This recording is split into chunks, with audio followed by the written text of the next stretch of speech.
पिता सुचिर होतो यस्य माता पतिव्रता. शास्त्र काय सांगतं की पिता कसा असावा आणि माता कशी असावं, या दोघांच्या संबंधातून जन्माला येणारी संतती म्हणजे अत्यंत ते पवित्र संतती असते. म्हणून मुलं जन्माला घालण्यासाठी पुरुषा काळामध्ये तप करायचे, म्हणून चांगली लेकरं जन्माला येत होती. अंजनीच्या तपासाठी महारुद्र आले. अंजनी मातेनं ऋषमुख पर्वतावरती 60,000 वर्ष वायू भक्षण करून त्यानं अनुष्ठान केलं. स्वतः भगवान शंकर प्रसन्न झाले. विचारतात, माते काय तुमची इच्छा आहे सांगा. काही इच्छा नाही, मला मुलगा दे. मुलगा होण्यासाठी तुम्ही एवढी साधना केली. लग्न झाले की मुलं होतात ना, म्हणजे अशातला मला मुलगा नको, मला मुलगा असा दे.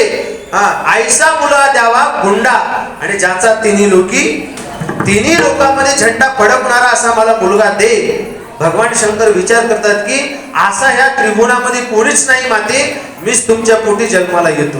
हे तप कोणाचं आहे? कोणाचं आहे तप?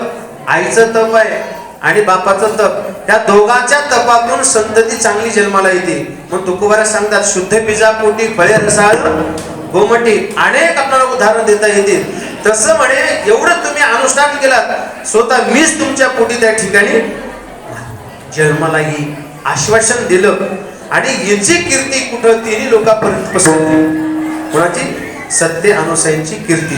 का? पतिव्रता असल्यामुळं. तुका म्हणजे पतिव्रता तिची देवावरी सत्ता. पतीची या मता अनुसरणी पतिव्रता खूप प्रमाण आहे. पतिव्रते जैसा व्रतार प्रमाण, असे अनेक प्रमाण आहेत. मग तिचा पतीच असल्यामुळं तिची पतिव्रताची जी कीर्ती आहे तिन्ही लोकांमध्ये ती कीर्ती धावायला लागली.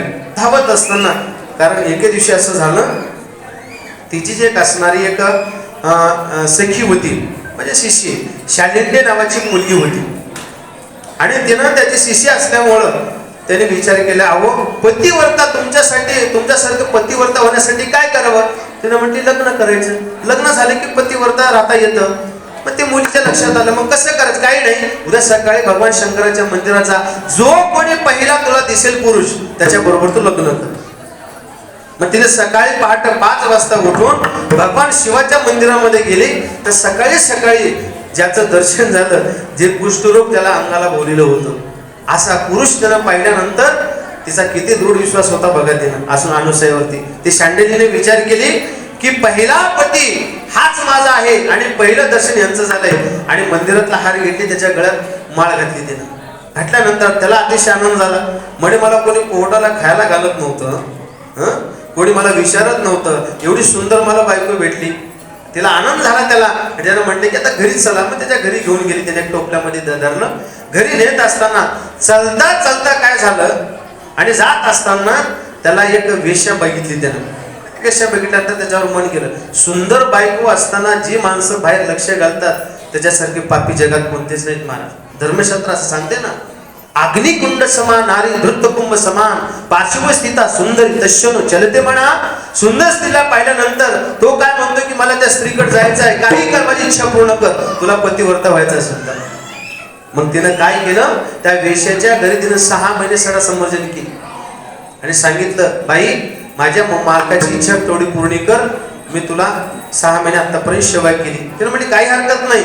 त्या कुष्ठरोगी नवऱ्याला तिने घेऊन ज्यावेळेस तिकडे जात असताना त्या वेश्याकडे चालता टोपलीत घेऊन जाता एक मांडवी ऋषी तपाला बसलेले होते शिवळ्यावरती. मांडवी ऋषीला असा धक्का लागल्याबरोबर मांडवी ऋषीला राग आला. मांडवी ऋषीने शाप दिला, तू चाललास ना, उद्या सकाळचा दिवस तू पाहणार नाहीस, तुझा मृत्यू होईल. शाप दिल्यानंतर तिला वाटलं की माझ्या पतीची इच्छा पूर्ण करण्यासाठी मी नेलो, पण हा शाप आहे, पण कसं करायचं? मग तिने आपल्या गुरुकडे गेली. अनुसयाला सांगितलं, माते असा शाप मिळालेला आहे आणि सूर्य उदय होण्याच्या अगोदर माझे पती जाणार आहेत, मी कसं करू सांगा. तिने म्हटले, सूर्य निघतोच कसं बघू म्हणे महाराज, काय ताकद असेल पाहतो मी. अरे सूर्य निघतोच कसं? सूर्य निघाला आणि हिचा पती तो जागच्या जागी मरण पावला. सती अनुसयानं हातामध्ये पाणी घेतलं आणि त्या मृत झालेल्या प्रेतावर टाकल्याबरोबर मेलेला तो जिवंत झाला. ही ताकद कशाची आहे? पतिव्रतेची ताकद आहे.